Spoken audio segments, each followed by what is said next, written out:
My name is Sam. Today I'm going on a blind date road trip through Illinois. Hi! Your longest relationship? 4 months.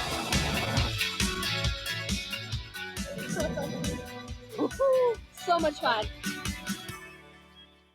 My name is Brittany. I'm about to go on a blind date road trip through Illinois. Hi! You just flipped it over. Fighting already. That was amazing. Love it. One day you were gone, next day you were here. Yes, I know for a long time now. It's the last time somewhere back there on the stair.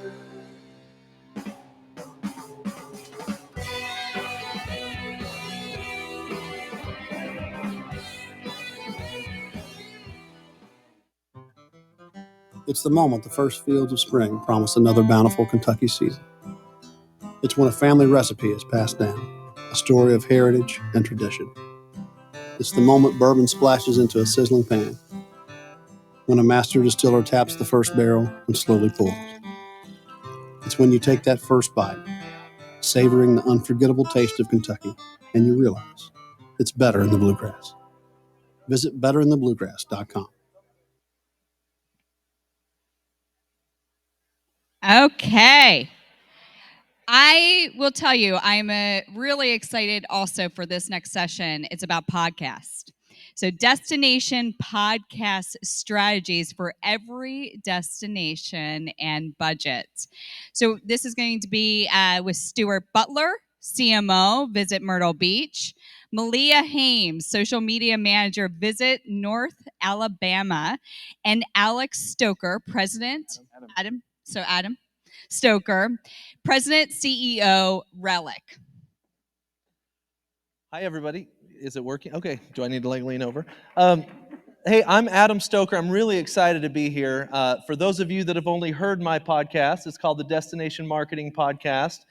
If you're disappointed with what you're actually seeing in person, there's not much I can do, but it's the reason I did a podcast, right?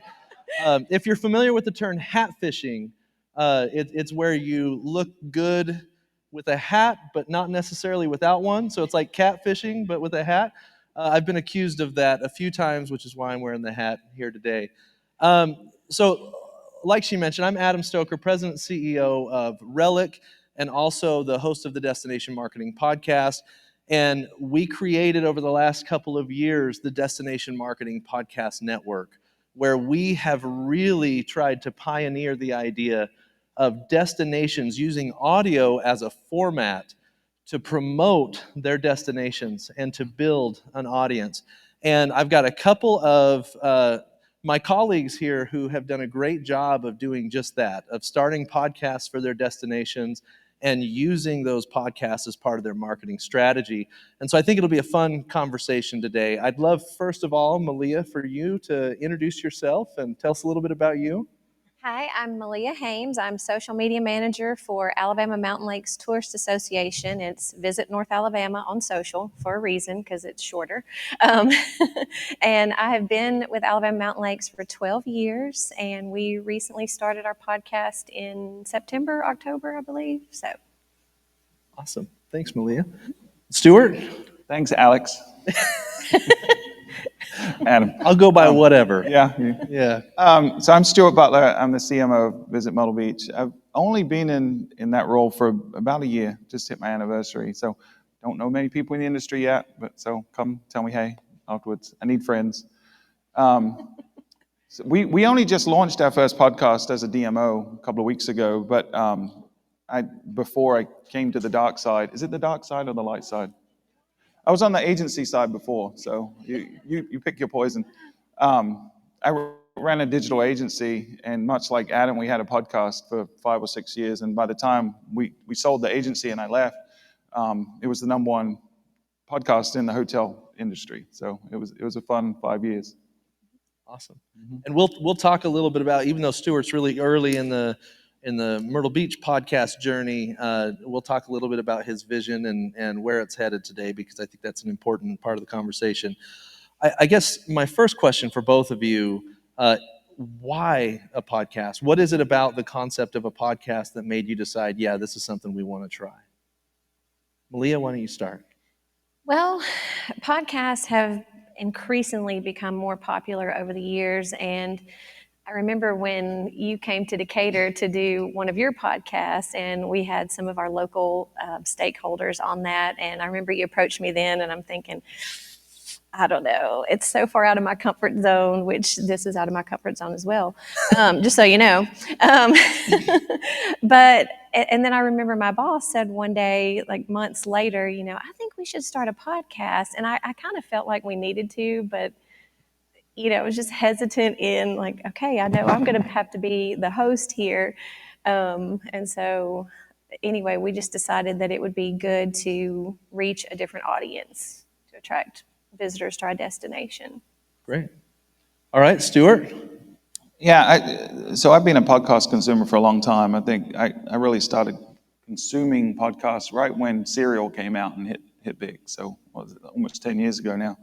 In podcasts went from being something you heard about but didn't really know about to really mainstream.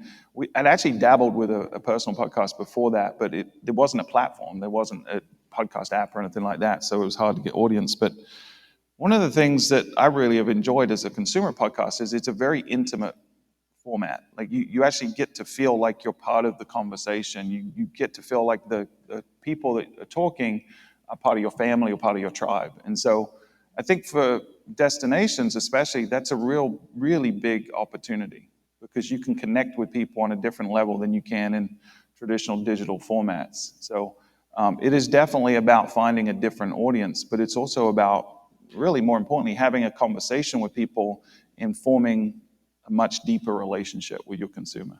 Yeah. 3 years ago when I started my show, I didn't really have any idea. I wasn't a big podcast listener. The gateway drug is true crime, like you said, Serial, right? And so that's where I had started. I had done some sports podcasts. And as I got into it, what I realized is that audio is such a powerful format because it provides the concept of passive consumption. Mm-hmm. Whereas if you're planning a trip on a destination website, I would call that active consumption. You have to be sitting down at your computer and reading through all that content that we spent so much money to have written and put together. And the reality is that not many people are taking the time to read all of that content. But audio as a format allows you to do it in a passive way and allows you to tell a much deeper story. They can do it while they're driving in the car, while they're doing laundry, going to the gym. And that's when the light bulb kind of turned off for me that podcast was really going to be a thing. And then COVID hit. And it's like podcasts had this resurgence, right? That really, I think, opened the door for so many organizations who hadn't thought about a podcast to actually get into it. And so as we talk about the concept of passive listening or passive consumption, how does that play into what you've decided to do with your podcast strategy? Why are you telling your story through this format? You want to go first? Well, so you're 100% right. It's a very different relationship because it's passive, but it's also selective. People are very discerning about how they spend their time. And a lot of times podcasts are consumed at the same time as doing something else. Like I personally, I usually listen to podcasts when I'm running or doing housework or stuff like that. So, but I have a finite amount of that time. And so I'm really selective about what I listen to. And so I think where that plays into our strategy is, and I realized this when we did our podcast, the reason it became the number one in the hotel industry wasn't because we had the best information or the best advice or the best interviews. It was because we were the most entertaining. And I think for podcasts as a format, DMOs really have to embrace that side of it. Like there's very few people are going to choose your podcast over This American Life or My Favorite Murder or Joe Rogan Experience or these big behemoths that are really entertaining. They're not going to choose to listen to a candy shop in your destination unless you're doing it in a way that actually interests them and is entertaining. So our strategy is more about how do we entertain first and educate second? How do we develop a relationship with these people And so what that really means is we're leaning into becoming a lifestyle brand and less of a DMO. And so we're doing that through the branded content, but with the content is so high in the funnel that it's less talking about Myrtle Beach. It's more connecting with someone on something that they're interested in, and then it's a Trojan horse that sells them on Myrtle Beach secondarily. That's our approach. Yeah, Malia, before you jump in, I want to actually respond to that. This is one of the reasons that I felt like Stuart and Malia would be a couple of great examples to have here on the panel today, because Stuart is the CMO of Visit Myrtle Beach, a massive destination with maybe comparatively a little bit larger budget than a lot of destinations have, right? And then Malia is from a small destination in North Alabama, and so the way they're using the format is completely different. And so that's where, Malia, I'd love to have you maybe chime in with how you're using the format. Stuart talked about this concept of branded entertainment that I want to come back to, where it's entertainment first and then the Trojan horse method of plugging Myrtle Beach. How are you guys doing it? Well, can I answer or respond to him really quickly? And it kind of answers your question as well. But again, we were looking for a newer audience, a younger audience than what we typically had on social media and our website. And at the beginning, my strategy was, highlight the places in North Alabama. It's called Unexpected Adventures in North Alabama, because the more I talk to people are like, oh my gosh, I had no idea that was there. I had no idea this was there. So, in our onboarding, we decided to name it that. And so in the beginning, it was, okay, let's just highlight these things. But then I found, like Stuart said, that, having those conversations and those episodes that I've done where it's been like a conversation, it's just like picking up a phone and you're talking to your friend on it. And I have been trying to pull out people now and kind of focus on not just the destination or not just the attraction or event or whatever in the episode, but also the people behind that. So it's kind of, I guess, our strategy shifted a little bit as we've gone on. Yeah. So, which I think is a good thing, right? The show kind of takes on a personality of its own as you go. Yep. What has highlighting these stakeholders done for the stakeholder engagement portion of your role at the destination? They love it. Of course, they love anything additional that we can give them to get their name out there, and we keep track of all of that. Okay, you were mentioned. After each episode, I write down. I mentioned this, and this. So it adds into, providing that value to our stakeholders. But and I think it's good too for them that they, again, I keep harping on this, but that different, newer audience out there. Yeah, for me, I know that stakeholders, and none of you have felt this, I'm sure, but every once in a while it can be like, what have you done for me lately, right?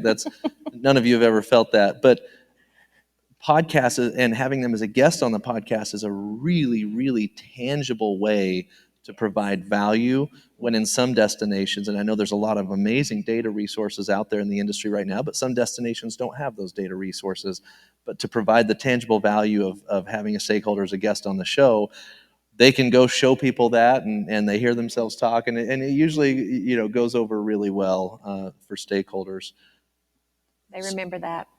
And I think that's really important, right? Because there's two ways you can look at the content you're producing, but it depends on the audience you're trying to talk to. And I would suggest that a lot of the podcasts that have been created in that space thus far have been more targeted at the local audience, which is a great thing to do, right? Because obviously that local stakeholder engagement and pro-tourism in your destination is really important.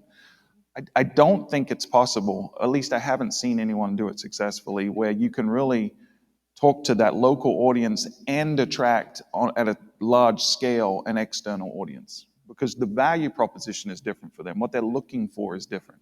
So I think it's perfectly acceptable for a lot of DMOs to do what they're doing, and they're doing a great job. But I wouldn't suggest trying to make it something it's not. Like, know your lane. Say, my audience is my local stakeholders. Maybe I do a second podcast that's talking to the external ones. But if I'm talking to a bunch of local businesses, and I would say Murrells Inlet because it's in my geographic region, and I'm not picking on anyone else. So in Myrtle's Inlet, South Carolina, there's not a person in this room that's going to choose to listen to that podcast repeatedly and become a part of that consistent audience unless they have a reason to do it, unless they have a tether to Myrtle's Inlet, unless I make it entertaining and valuable in some other derivative way. So, I think that's one of the reasons, Stuart, that I wanted to have this conversation with you today, because we've talked a lot about the concept of branded entertainment, where we're going to entertain first, and then of course we'll sprinkle in the destination as we go. One of the ways that you've done that is this brand new podcast that you've launched called Myrtle Moms and Margaritas. Can you talk a little bit about that and how you're using that strategy? So let me back up a little bit first. So my opinion is, and you can agree or disagree with this, but this is how my brain works. Over time, it's getting more and more expensive to pay to reach an audience, right? A lot of our money goes to places like Google and Facebook and maybe the OTAs, but it's paid media. And over time, that gets more expensive. It's just natural. And over time, because of privacy regulations, because of a fragmentation of media consumption, that audience is getting smaller or less targeted. So if you follow that logic through, every year that you do this job, fast forward 30 years from now, it's going to be 30 years more expensive, and you're going to have a 30 years fewer, smaller, less qualified audience, right? So it's madness to assume that this is sustainable long term. So we have to, as an entity, as an industry, we have to say, okay, what's next? How do we reach the audience in a more organic way? I think the way to do that is to shift budget, tangible amounts of your budget, from paid media to owned media. I think everyone should be doing that if they're not. And the owned media you should be investing in should be focused on building audience. And audience that you can repeatedly talk to at no cost. Right now, we're leasing ground on Expedia and Google and Facebook, but we don't own that ground. Like, we're building, or we're renting the house. You could argue that your organic Facebook page is you own the house, but you don't own the land that it's on. We need to invest in real estate that we own, we control, and where we can communicate with the audience. So that's sort of where we start. So with that mindset, what we're doing with the Myrtle Moms with Margaritas podcast is we said, how do we talk to an audience about something they deeply care about in an entertaining way that's way high in the funnel, and where someone doesn't necessarily have to give two hoots about Myrtle Beach, right? Mm-hmm. So we said, okay, what's a good one to start with? Well, we said moms. Being a mom is a thing that's universal. Even if you're not a mom, you probably have experienced a mom somewhere in your life, right? So probably. And even if you're not a mom, you may want to understand how moms think, because as a dad, it's an interesting show to me too. So we said, let's start with that as an audience. Let's get two of our team members who are moms of young kids. One of them, and this is purely serendipitous, just found out she was pregnant. So in the second episode. So now it's going to be about pregnancy too. But we're going to build an audience at a very high level of the funnel about people that are doing the same thing that every mom universally is going to experience, that happens to be in Myrtle Beach, happens to drip in information about Myrtle Beach. Sometimes the episodes are recorded in a restaurant in Myrtle Beach, and they may talk about it a little bit, and they may be drinking a margarita, or now a virgin margarita. But in the show, over time, people are going to get to know them and trust them, and they're going to have influence on future decisions. And we'll run ads at the end of the show to promote Myrtle Beach a little more aggressively. But it's not about selling, it's about audience building. And if we can build an audience that's captivated, over time, we can sell to them, and we can invite them to our destination. And then they'll feel a tighter brand affinity to our destination, and they'll come back more and more frequently. It is a long-term strategy. Yeah. Long-term strategy. You're not going to build that audience overnight. You're not going to have great success in terms of how many people show up tomorrow. But over the next 5, 10, 20 years, we think we're going to move the needle significantly with that kind of approach. I think that demonstrates a great understanding of the marketing funnel, right? Awareness, consideration, and purchase. You're going to reach these people when they're not planning a trip. Mm-hmm. They're going to build a relationship with these moms that are just communicating and telling stories and building relationships with the audience. But then when it comes time to plan a trip, that relationship comes in handy, right? And I really like how you're using that. You touched on something that I think is really critical. There's 3 types of media. Some would argue that there's a fourth, which is shared, but we'll talk about the three that I think are the most important. So first, you've mentioned owned, which I think is really important. Paid, which is where we're leasing access to someone else's audience. I own an advertising agency. There is a place for paid media, right? This is not a pitch to abandon paid media completely. And then there's earned media, which is through your public relations efforts and other efforts related to that. If you're not nurturing those three types of media, then there's a hole in your plan. And what we're looking at here is a way to build an owned audience.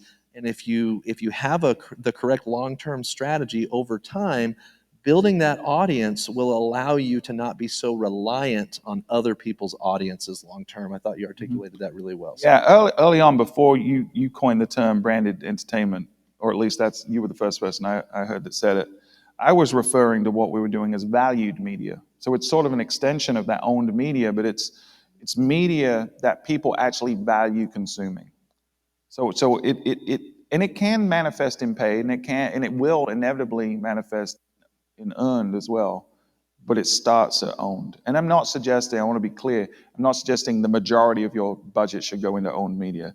What I'm suggesting is some of what you're spending on paid right now should shift incrementally. You don't want to upset the stakeholders and break the system you've created over dozens of years, but gradually each year you should move some of the money from this pocket over here of paid media into owned media.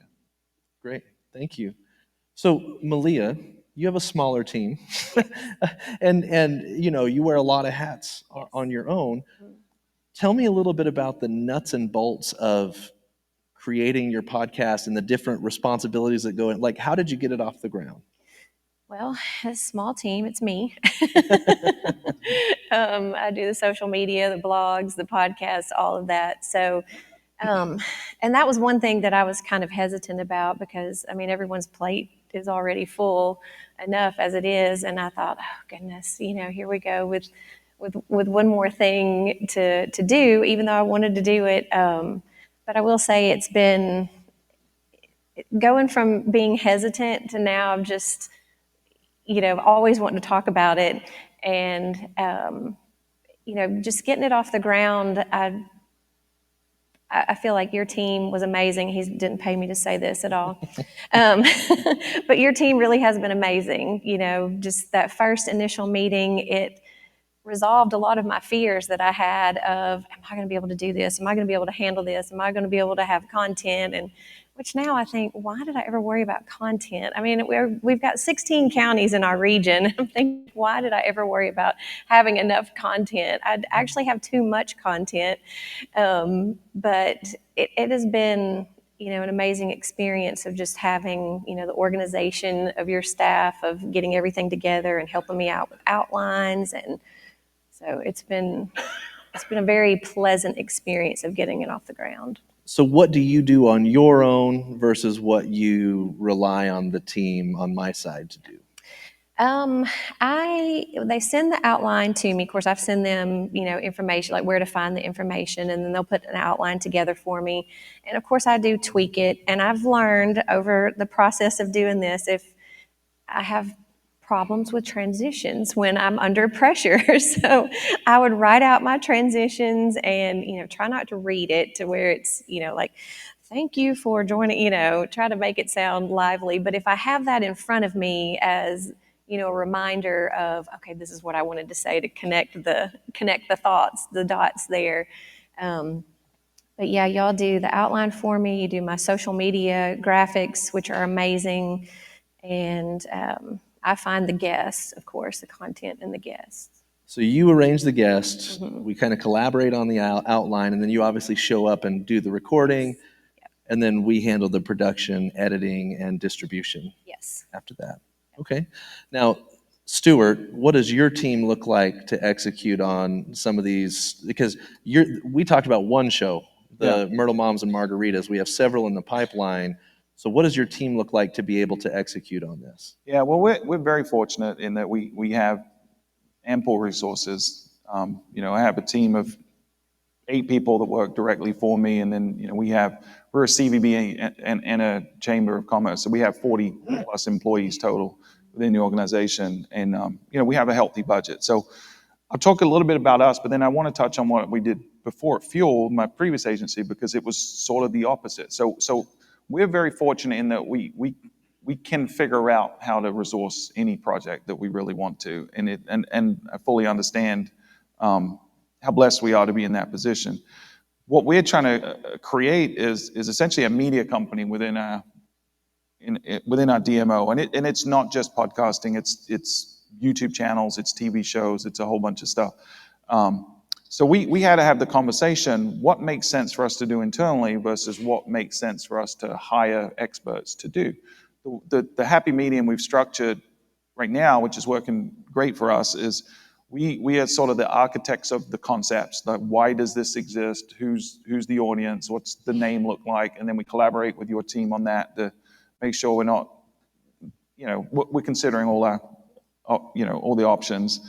And then we record, produce, and then we're still kind of in this gray area right now where we're editing some of them. Your team's editing some. You guys have trained our team a lot on how to publish and things like that. I think what we'll get to, because we've probably got 5 shows that'll launch between now and the end of the year. I think where we'll end up as a sweet spot is we'll be recording and shipping them off to you to edit, publish. So you're sort of doing that laborious work that our team doesn't find as enjoyable, and we can pay you guys to do that. And I realize the vast majority of DMOs are not in that situation where they can do 5 shows and do that. But what I will say is anyone can podcast. So my previous career, we were a small digital agency for the hotel space called Fuel Travel. And we wanted to find an audience. We wanted to make a name for ourselves in the DMO world. And so we literally, our budget for our podcast was $80. We went and bought a Yeti microphone off of Amazon for $80 and put it in the middle of a circular table. And 4 of us, the 4 co-hosts, sat around and just had conversations about real, tangible, tactical things that hotels could do to improve their digital marketing. And that was it. In the first dozen or so episodes were rough. They were really, we had no idea what we were doing. I'd gone on Google for like an hour and figured out how to record a podcast, how to edit in GarageBand, where to publish, how to get it syndicated. Like Google, I don't know if you've ever heard of this website, Google. It's amazing. Familiar with that. You literally can type in any question and it will give you an answer. And often there's a video that shows you exactly how to do the thing you're trying to figure out. It's amazing. Everyone should use it. But that was what we did. We were just really scrappy, right? We just said, we'll figure this out. We have no budget to do this. $80 was it. And so any DMO can go and do that thing. Every single podcast sucks to start with. Like the first couple of episodes are not great because you're self-conscious. You're pretending to be a presenter, right? You put on this fake radio voice. You overread. It's stuffy. That's not what podcasts are. Podcasts are conversations like this, right? You want the audience to be a part of that conversation. The more natural, the more unscripted. Certainly have a framework and the beats of a show, know what you're going to hit on, just like this conversation, we sort of knew the outline, right? Embrace where it goes and have fun. Like, and it doesn't have to cost. Now, I will admit, after $80 and about 50 episodes in, 30 episodes in, and we started getting an audience, we felt like we should up the production budget. So we went and blew our budget and spent an extra $500 on better microphones. So $600 total is all we invested, and we had the #1 podcast in the hotel industry. So you don't have to break the budget. It doesn't have to be a ton. If you're small and you can't afford to hire the experts, just go figure it out. Like it's a couple of hours a week. Like choose to put your time into that instead of something else. Yeah. Best in the long-term success. One of the newer trends that I'm seeing too, and I think this speaks to the success you had with your podcast at Fuel before you came to Myrtle Beach. People are using these podcast platforms like a search engine. Because they want to consume the content in the format they want to consume it in. And so, which was a real circular sentence that I just said, but I think you get the gist of what I was trying to say. They're typing keywords into these different, like Apple Podcasts, Spotify, and they're seeing what pops up. And you don't even have to, in some cases, have major paid promotion behind your podcast in order to make it successful, because people are already searching for those keywords. The Destination Marketing Podcast, there's only 10,000 or so people such as yourselves in this room in the country, And we've got 60,000 downloads on that podcast from people that found it organically, because the only place where we've advertised it is here on stage, through our email list, or just through the organic search function. And so people are typing same as your SEO keywords that you're optimizing for on your website. People are searching for those keywords on podcast platforms now, which is an interesting. That's how I found you. You know, when I moved into the DMO, when I came to the light side, we'll call it that. When I came to the light side, one of the first things I did, because I have terrible vision. I don't read a ton, so I'd listen to a lot to educate myself. The first thing I did was went and looked for DMO podcasts. You know, I found like Bill Geist, I found yours. There was a couple of others as well. But it works. That's how people consume. Yeah, Nicole at Destination on the Left also has a great show. Mm-hmm. If any of you haven't heard it, you should check that out as well. Okay, Malia, what have you learned over the last several months as you've been building your show? What have you learned? Podcasts are fun. And like Stuart said, there's no need to be afraid. Just know going into it. I know my first couple of episodes probably sounded like I was reading a script like this, But yeah, it's fun. And I absolutely love doing it because, like I said, I've kind of shifted, trying to draw out some of the people and the destinations. For example, we've got a mural trail. And so I thought, it'd be really cool to get some of the mural artists to come on. And I had a guy who was originally from Decatur, and he'd done a couple of murals in Decatur and Athens. And he told the stories behind those murals. And, one was about a sister who had passed away. And that was the one that was the most just like a conversation. It was amazing. I mean, when I got through with that podcast, I thought, this is what I want every one of them to be like. And it was probably episode 17, maybe 16, 17.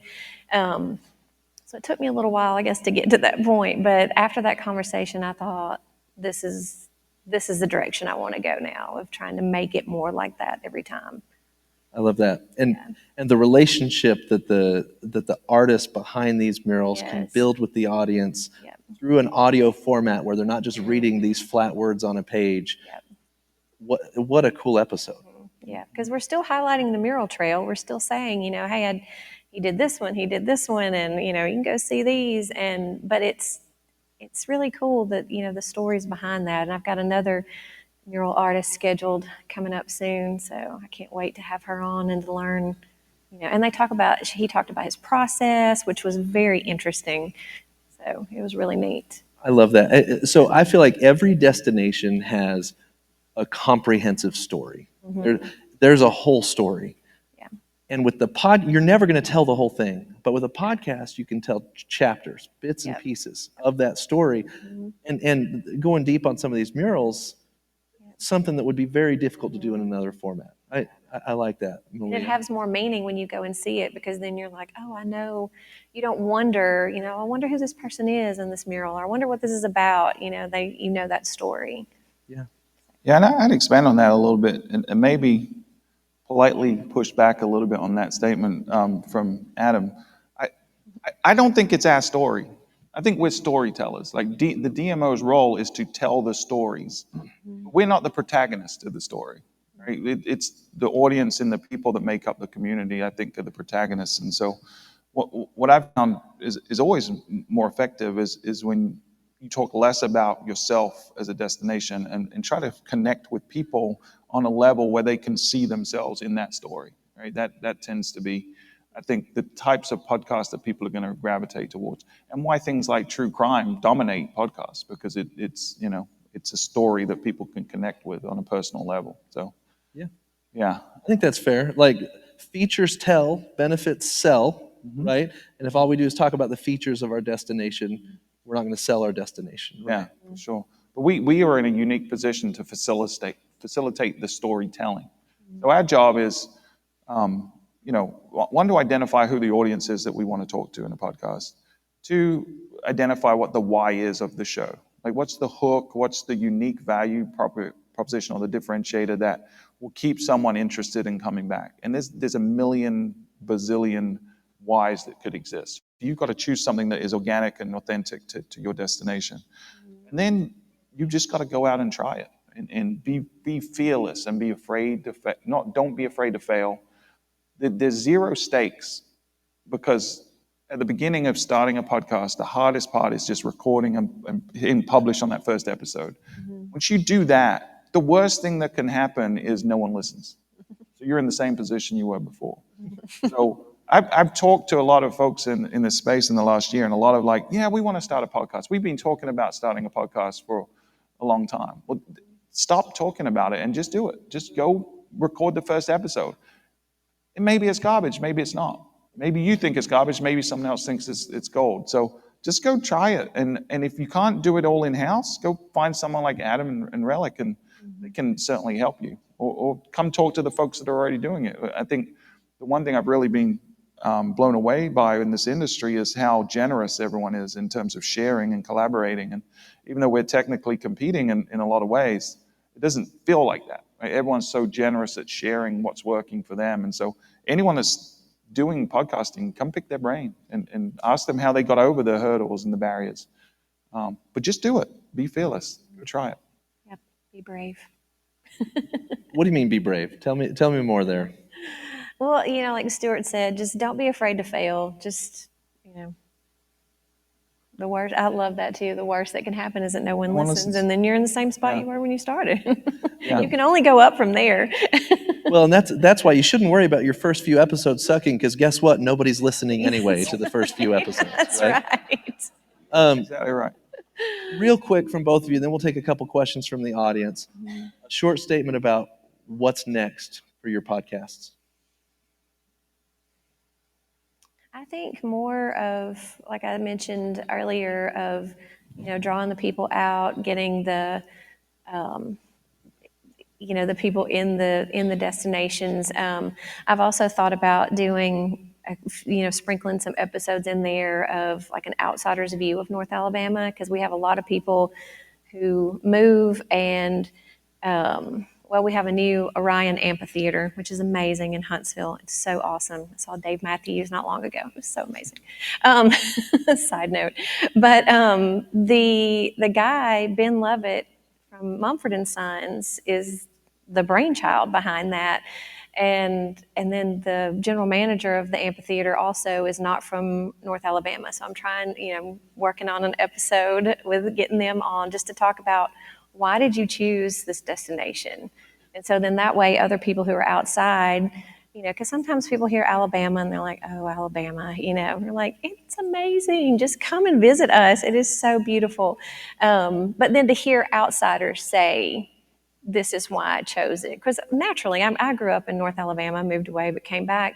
But naturally, I'm going to say that because I'm from there. But when you have people who are, outsiders, so to speak, say, this is amazing. Yeah. It means more. I'm excited to hear those episodes. Yeah. How about you, Stuart? Yeah, it's a learning process for us. We just launched our first podcast. Like I said, we got 4 or 5 more in the hopper, as well as YouTube channels and TV shows, movies, even a children's book. So we're really embracing branded entertainment across every medium, every format. And our goal is to really become a lifestyle brand. We don't think just being a destination is enough in today's world. We've got to compete for attention in a different way. And so how do we connect with people? How do we become a part of their DNA and a part of their mind, body, and soul? So we're really looking at a very deep psychological level, like what motivates people and how do people connect, and trying to figure out how do we sort of hack that in a way that's valuable to them, but also builds an audience that over time becomes interested in Myrtle Beach. So it's going to be a fun journey. And I said when I took the job, I was like, this is going to be a fun ride. I think we're going to shake some things up in the DMO space and change some perceptions of what a DMO can do. And I'm either going to be successful or I'm going to get fired trying, because I'm relentless. And the good thing is I have a secret weapon. I was actually on our board of directors before I became an employee. So I've sort of got this weird relationship with my board of directors where they've given me pretty much carte blanche for the first year, and probably for the second year, where they're like, that seems like a crazy idea, but we trust you. You got this. So I've had some latitude that I don't think everyone's afforded, which is very fortunate. But I think we're gonna surprise a few people. Yeah. We're shooting a TV show right now. Like I'm missing the shoot because I'm here. So we're doing some crazy stuff, but it's fun. Thanks for the sacrifice of being here. I appreciate both of you joining me here, and I'm excited to be a part of the future of both of your shows. I want to take a couple of questions. Do we have time? Are we okay? Yep. We have a couple minutes for some questions. Okay. We've got a heckler over here. Are you asking a question or heckling?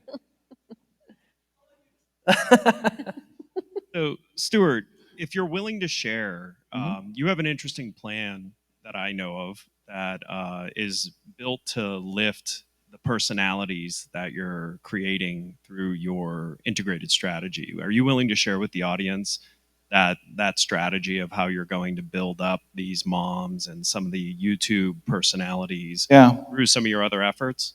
Yeah, I've got to be careful. Some of this is still confidential, but I think we as marketers tend to sort of get monolithic in our thinking. We think about, okay, here's our podcast strategy, and here's our paid media strategy, and here's our social strategy. And really, what we're trying to do is look at these are different pieces of a bigger puzzle. And so the podcasts are tied to the YouTube channels, are tied to the TV shows, are tied to the children's books and whatnot, and the characters we're creating and some other crazy stuff. But I'll give an example. So Myrtle Beach is known as for a lot of things, some good, some not so good, but mostly good. But one of them things we're not really known for is the food, the culinary scene, right? So we're known for seafood buffets and pancake houses, and we have those. But we also have like 60 plus unique nationalities represented in cuisines. We've got over 2,000 restaurants. There's a really vibrant, up-and-coming foodie scene. So what we try to do is look at how do we elevate that. So we're looking at like awards and things, but we're like, let's swing for the fences. So the TV show we're recording right now, it's going to be on the cooking channel in the fall, and we have a celebrity chef who I can't mention that's a judge on Chopped is going to be a part of that show. And we also put 2 local people as judges on that show who are connected to the food scene. One is a chef that's been around for a long time, and the other one is a food critic that's been around and loves the Myrtle Beach market. So those 2 people are now getting this elevated platform on national TV. Well, we've taken both of those 2. They're hosting their own YouTube shows, and then we're doing another spin-off TV show we're not sure if it's going to be on TV or YouTube yet, but they're going to be a host to that. And then one of them's also going to do a podcast, and all of the content is sort of laddering up together so that we elevate.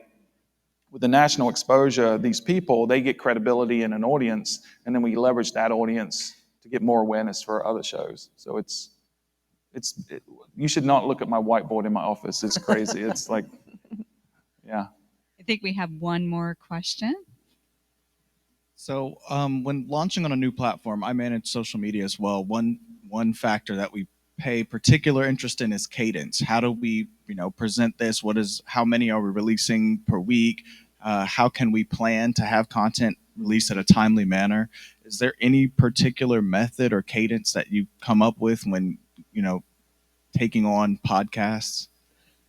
So if you don't mind, I'll take that one. The real thing that I would tell you is that it's so much easier to add than it is to subtract. When you set audience expectations with a cadence and then you miss your release date, they think the show failed or went out of business or whatever. So I would start light and increase as opposed to starting heavy, realizing it's too much, and then pulling back. There's not a specific cadence that is the correct cadence. Consistency is the critical part of this. So you set audience expectations, and you can over-deliver on those expectations, but you cannot under-deliver. Yeah, and I would double down on that because, I would definitely start further apart than closer together. Weekly is aggressive, and it's hard to do. So unless you've got a bunch of episodes in the can, I would caution you against starting weekly. What we found with the Fuel podcast was 2 weeks seemed to be the sweet spot in terms of what we could manage and what would keep the audience. When we went to 3 weeks, sometimes you'd see a dip for a couple of episodes in the audience numbers. So we would go 2. Occasionally, we'd do an extra bonus one in between if we had enough content. But I think Adam's exactly right. I think you don't want to be inconsistent. If you're inconsistent, then you're going to lose audience. And the way that a lot of the podcast players work is things that you're listening to more frequently are going to show up at the top, and stuff that you stop listening to gets buried, and you lose it into like the abyss. Because everyone has more podcasts they subscribe to than they can physically listen to. So there's always some that drop down. So when you start being inconsistent, that's when you start losing audience. So I would encourage to start bi-weekly, but if you can, that would be my advice. We do bi-weekly, and I find that that's very, with a team of 1, it's very manageable for me. So weekly is ideal, but it's hard. It's really hard. I know they're going to cut us off here. So if you would like to feature your destination on the Destination Marketing Podcast and talk about something really unique you're doing, come find me. We've got a studio right across the hall we'll be recording in. And we really appreciate Stuart and Malia, and thanks to eTourism Summit for allowing us to be here. This has been really great. Wait, one thing. I had some fun facts. I got Stuart. So prior to eTourism Summit, we actually sent out an email to our panelists for some fun facts, and I have been failing on providing those. So I'm going to start right now with Stuart. So if Stuart didn't have his current job, he says he would probably be a Jedi. True story. And Malia, so Malia's top choice for vacation is Greece, and her top pick for singing karaoke is Vacation by the Go-Go's. Oh, nice. I love that Thank song. you so much. It was such a great conversation around podcasts. Thank you. Good job, guys.